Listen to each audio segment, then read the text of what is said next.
মাধ্যমিক পরীক্ষায় উত্তীর্ণ শিক্ষার্থীবৃন্দদের শুভেচ্ছা ও অভিনন্দন।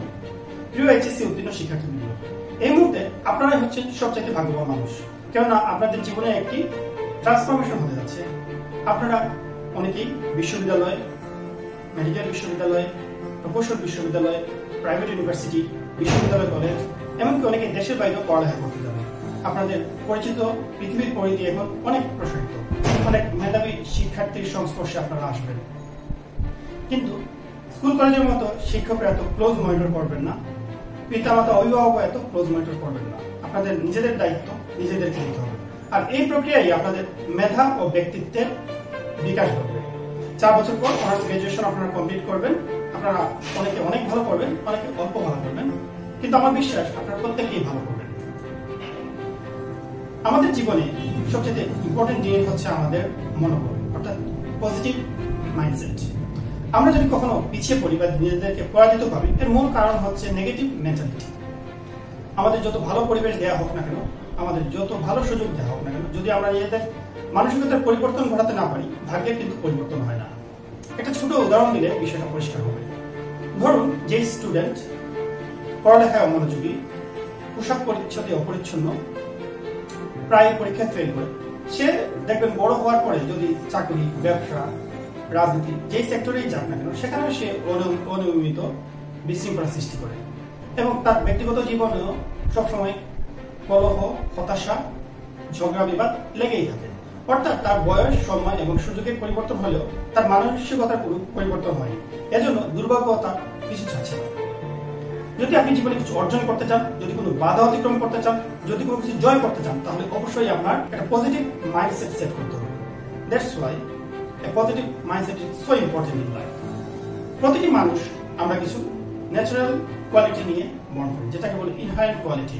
কেউ পড়ালেখায় ভালো, সাংস্কৃতিক অঙ্গনে ভালো, কেউ খেলাধুলায় ভালো, কিন্তু বেশিরভাগ মানুষ নিজের এই ইনহারেন্ট কোয়ালিটিটাকে আইডেন্টিফাই করতে পারে না, ডেভেলপ করতে পারে না। যে গুণটা তার অপেক্ষাকৃত দুর্বল, সেটাতেই বেশি সময় দিচ্ছে এবং নিজের ইউনিক গুণটাকে অবহেলা করছে, যার ফলে জীবনে সে কাঙ্ক্ষিত সাফল্য পায় না। আর সাফল্য জিনিসটাও কিন্তু আপেক্ষিক। মানুষের প্রাপ্তির সাথে সাথে তার সাফল্যের সংজ্ঞাটাও কিন্তু পরিবর্তন হয়। তাই আপনি কখনো যদি ব্যর্থ হন বা কোনো কিছু অর্জন করতে পিছিয়ে পড়েন, নিজেকে কখনো হতাশ হবেন না, কারণ হয়তো এর চাইতে ভালো কিছু, এর চাইতে বড় কিছু আপনার জন্য অপেক্ষা করছে। নিজের ইনহারেন্ট কোয়ালিটিটাকে আবিষ্কার করুন, সেটাকে ডেভেলপ করুন, দেখবেন আপনি একটা আত্মবিশ্বাসী মানুষে পরিণত হচ্ছেন এবং এই আত্মবিশ্বাস আপনাকে সাফল্যের কাছে নিয়ে যাবে।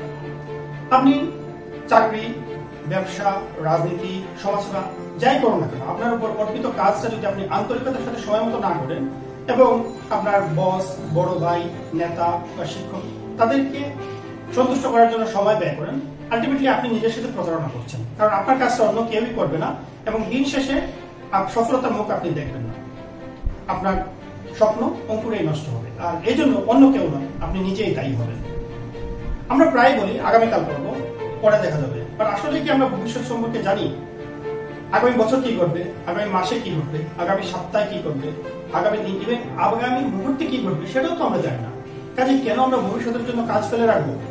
মনে রাখবেন, best day is today and best time is now. কাজে কোনো কাজ আগামীর জন্য ফেলে রাখা যাবে না, এখনই করতে হবে।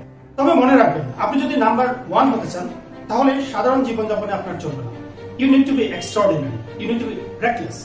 কারণ আমরা পড়ালেখা করবো সকলেই, কিন্তু নাম্বার 1 হবে একজন। প্রতিযোগিতামূলক পরীক্ষায় আমরা সকলেই ভালো করবো, কিন্তু চাকরি হবে একজন।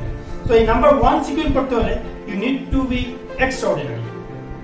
বেশি সময় দিবেন, বেশি পরিশ্রম করবেন, রাত দিন নিজের লক্ষ্য অর্জনের জন্য পাগলের মতো ছুটবেন। ঘুমিয়ে স্বপ্ন দেখবেন না, জেগে জেগে স্বপ্ন দেখবেন এবং সেই স্বপ্ন বাস্তবায়ন করবেন। নিজ শক্তিতে চলুন, নিজ শক্তিকে জানুন। শক্তি কি? শক্তি, পাওয়ার, ক্ষমতা যাই বলুন না কেন, এটা আপনার আমার সকলের মধ্যে আছে, বাট সেটা আমরা অনুভব করি না। আপনি কত ভালো দৌড়ান সেটা জানবেন যখন আপনি একটা পাগল কুকুর আপনার পিছনে আসবেন। আপনি কত ভালো সাঁতার সেটা জানবেন যখন আপনি একটা নদী, খরস্রোতা নদী অথবা সমুদ্রের ঢেউ আপনাকে নিয়ে যাচ্ছে। তখন আপনি প্রাণপণে চেষ্টা করবেন এবং বাঁচতে সফল হবেন।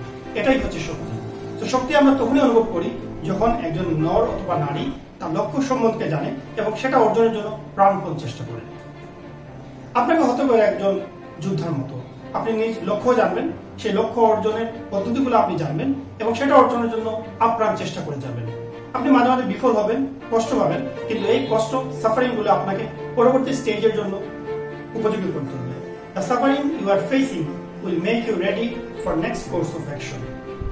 যখন আপনি নিজের লক্ষ্য সম্বন্ধে জানেন, সেই সম্বন্ধে আপনি প্রস্তুতি রাখেন এবং প্রতিদিন এটা নিয়ে চিন্তা করছেন, অটোমেটিক আপনার মধ্যে একটা পরিবর্তন আসবে। এই পরিবর্তনই হচ্ছে আত্মবিশ্বাস। এই আত্মবিশ্বাসই আপনাকে একদিন সাফল্যের কাছাকাছি নিয়ে যাবে।